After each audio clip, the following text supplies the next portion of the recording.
And then Cunningham gets into the face of DiJonai Carrington. So clearly was a foul, was not called. Men should not play sports against women. I'm not going to get into all the bullshit that's going on out here in the world today. If anybody thinks that, I think they're stupid. August 8, 2026. And in the first quarter, barely 3 minutes into the game, DiJonai Carrington chased down Sophie Cunningham on a breakaway layup and brought her entire left arm down across Cunningham's face and neck area. Cunningham flew to the floor and could not break her fall. She hit the ground hard. The basketball world exploded. And now Charles Barkley, the Hall of Famer known for his brutally honest opinions and his zero tolerance for cheap shots disguised as competitive basketball, has reportedly seen enough. I mean, look, it was a hard foul. I don't think that DiJonai intentionally came out to get her across the neck like she did, but it did happen, and I thought it was the right call. But, you know, one of the things about Nay is that she's going to play her butt off, man. She's going to compete. Nobody's going to go walking in for a layup. And so I don't oppose the hard foul, but I also don't think that she intentionally went for the neck. Because here's what happened next. 8 minutes after the foul, while Cunningham was still on the floor being checked out and her teammates were pulling her away from Carrington, DiJonai Carrington reportedly posted on Threads, "White privilege at Indiana Fever." DiJonai Carrington is such an unserious person, because what do you mean you commit a flagrant 2 and then you go to Threads and play the victim? Now trying to prevent the layup, but that is just a hard hit. That's definitely going to be upgraded, I think, to a flagrant 2, Ryan. I think that is going to be a flagrant 2. There is wind up, there is follow through, there's potential for injury. Like, that was such a clear flagrant 2. Like, clearly she almost took Sophie's head off, and I don't even like Sophie, and she got me on this internet defending Sophie. Like, but that was a clear flagrant 2. Like, there is no question about it. So the fact that she went to Threads, and anybody called this, like, everybody knew she was about to go to Threads as soon as she got ejected from the game. And then the fact that she tagged the Indiana Fever, what does the Fever got to do with it? The refs are who threw you out the game.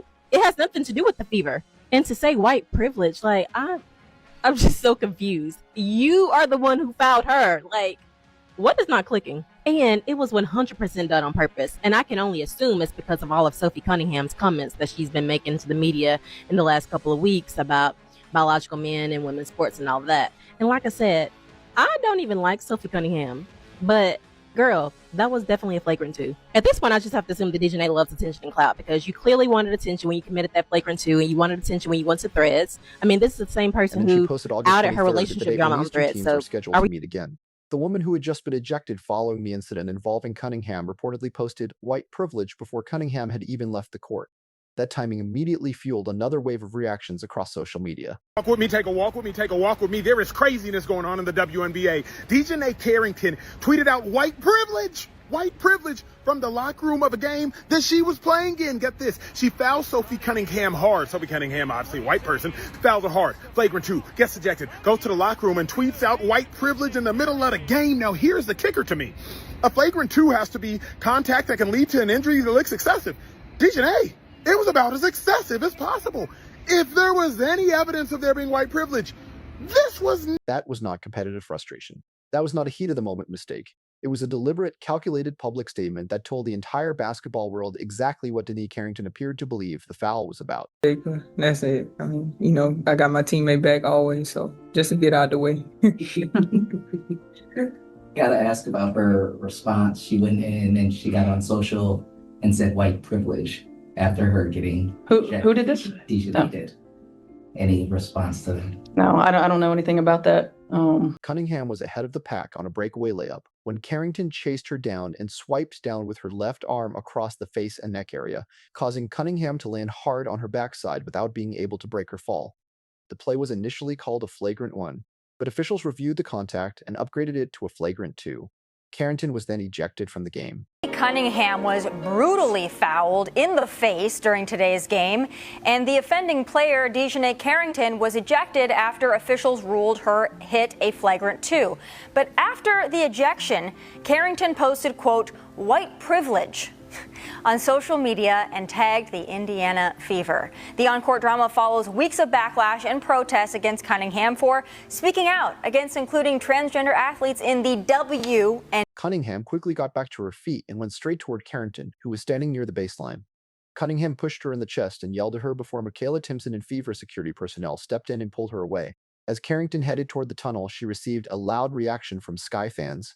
a player had just been ejected for a flagrant foul on a breakaway layup that sent her opponent crashing to the floor, yet the home crowd still cheered as she left the court. In the throat, that could kill her, right? And the WNBA, right? The people that run that league, if you're DiJonai here and you have a foul like that, I don't want to hear about, okay, that's a flagrant 2 and you get this sort of fine. She should be suspended for the rest of the season. Cunningham quickly got back to her feet and went straight toward Carrington, who was standing near the baseline. Cunningham pushed her in the chest and yelled at her before Michaela Timpson and Fever security personnel stepped in and pulled her away. As Carrington headed toward the tunnel, she received a loud reaction from Sky fans. A player had just been ejected for a flagrant foul on a breakaway layup that sent her opponent crashing to the floor. Yet the home crowd still cheered as she left the court. Because this isn't, as you said, Tommy, a whoops. This is intentional. This was targeting Sophie Cunningham, and I don't care if the player is white or black. It does not matter. When you do this to somebody, this is horrible for the league. Obviously, this was done because Sophie Cunningham stood up for women, saying that men shouldn't play against women in sports because there is obviously a chromosome advantage, just like White you see with steroids, a chemical That was the advantage. message DiJonai Carrington chose to send to the Indiana Fever and to Caitlin Clark's teammate. Cunningham later described the incident as unnecessary, saying, "I've never really spoken to her and have no beef with her, but I guess she has some pent-up stuff, so get yourself off. That's fine." WNBA is the gift that keeps on giving. The latest is a clothesline foul on Sophie Cunningham by DiJonai Carrington, the woman that went on an incredibly racist rant against cab driver and, of course, knocked the hell out of Caitlin Clark from behind her rookie year. But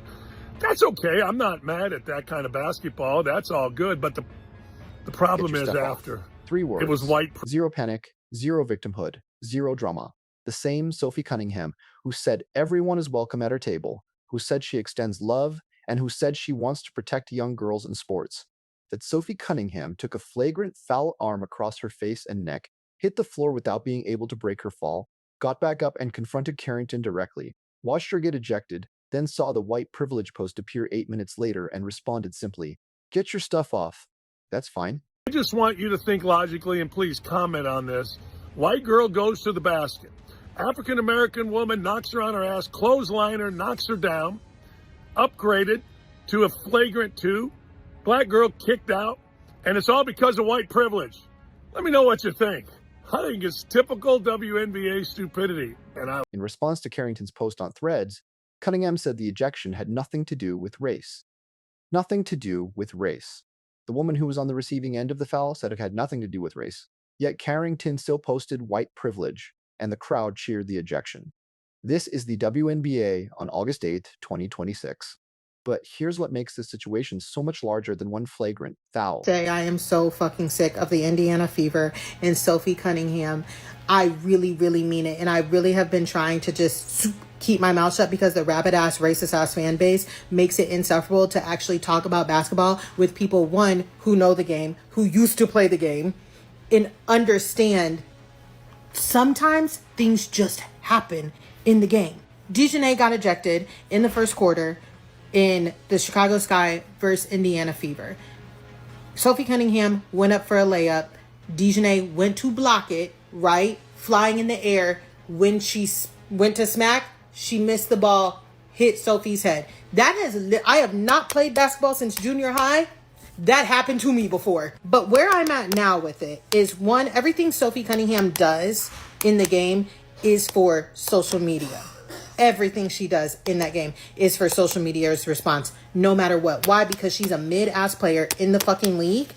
And yes, I am a person who has not played basketball since junior high, but I can say she is a mid player in the league. Look at her stats, who understands that where her opportunity is being a social media meme, clip, soundbite. And she will do that by any means, because at this point, that's making her off-court money. What irritates me is, one, DiJonai getting the flagrant 2. I don't think that it should have been a flagrant 2 because the intent to hurt, I don't think that there was an intent to hurt. When you go up to block the ball, especially in a layup, sometimes that shit happens. However, what I'm going to talk about is the aftermath.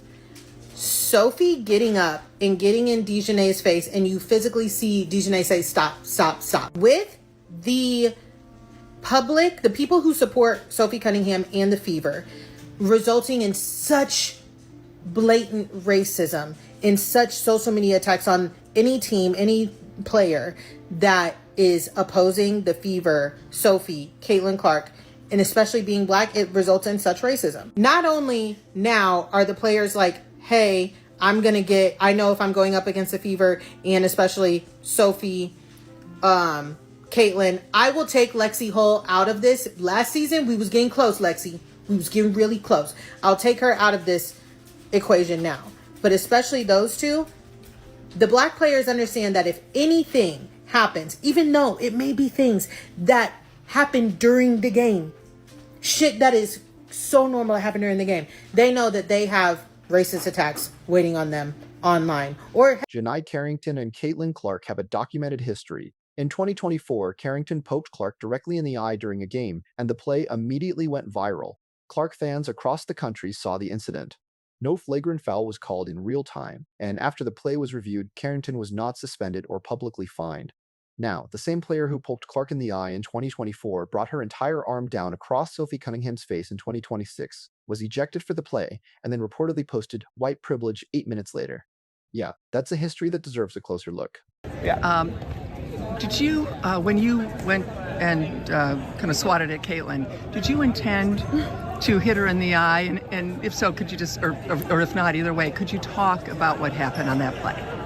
I don't even know why I would intend to hit anybody in the eye. That doesn't even make sense to me. But no, I didn't. I didn't know I hit her, actually.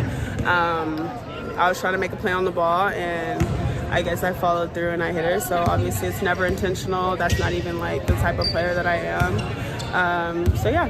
Did you and Marina kind of laugh about it afterwards? It looked like there was later on in the game they caught you guys laughing about it. No, I just told you I didn't even know I hit her. So I can't laugh about something I didn't know happened. Now she hits Cunningham in the face on a flagrant foul, gets ejected, and then posts white privilege. The WNBA's failure to properly discipline her in 2024, critics argue, created a sense that similar behavior could happen without serious consequences, leading directly to this moment on August 8th. One fan posted, "The lack of accountability in this league creates players who think they can target Indiana Fever players without consequences." Carrington already knew the WNBA's track record on this. She tested it in 2024. She tested it again today. Another fan wrote,